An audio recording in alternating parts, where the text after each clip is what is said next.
J'ai débuté à la Mutualité Franklin il y a un peu plus d'1 an. J'ai été aidant auparavant et entamé une formation à l'IRFA qui m'a permis d'être recrutée au fil des stages. J'ai aimé, j'ai eu un déclic. Je la trouve à l'écoute, à mon niveau, j'ai jamais aucun problème. Dès qu'il m'a fallu répondre à un de mes doutes ou un de mes questionnements, j'ai toujours eu un interlocuteur.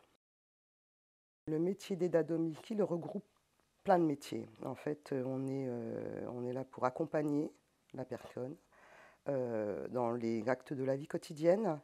Donc, ça peut être les petits déjeuners, les promenades, les papiers administratifs, les rendez-vous médicaux, l'aide à la toilette également. Après, j'ai beaucoup d'accompagnement, pour des achats, pour les rendez-vous médicaux, pour les promenades ou pour un échange, pour parler, pour échanger sur plein de choses. Alors, honnêtement, avant, j'étais un peu effrayée par le côté technique et l'aide à la toilette. J'avais un peu peur qu'il y ait un côté répétitif et qui est d'ailleurs, hein.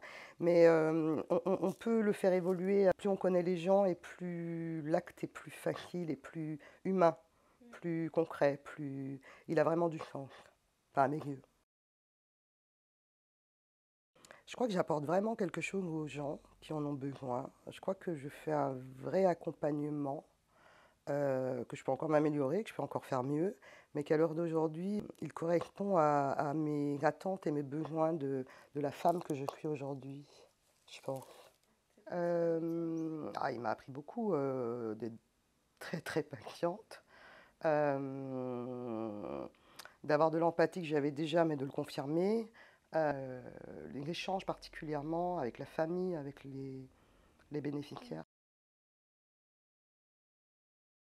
Les gens, les échanges, la liberté de ne pas avoir quelqu'un derrière nous, d'avoir cette liberté-là d'agir. A contrario, on a parfois un grand moment de solitude.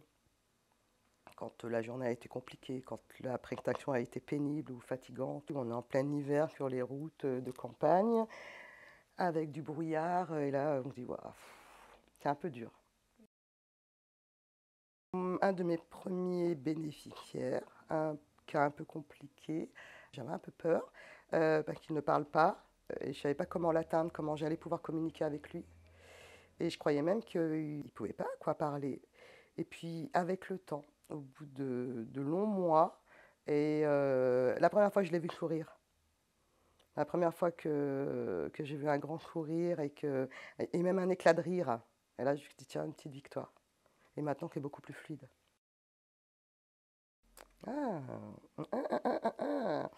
oublier cette image-là qui colle à l'éclair de vie, qui est pas négative, mais qui est assez bloquée sur la toilette, les personnes âgées, parce qu'il n'y a pas que la toilette et les personnes âgées. Demain, ça peut être nous qui avons besoin d'être aidés dans les gestes de la vie quotidienne.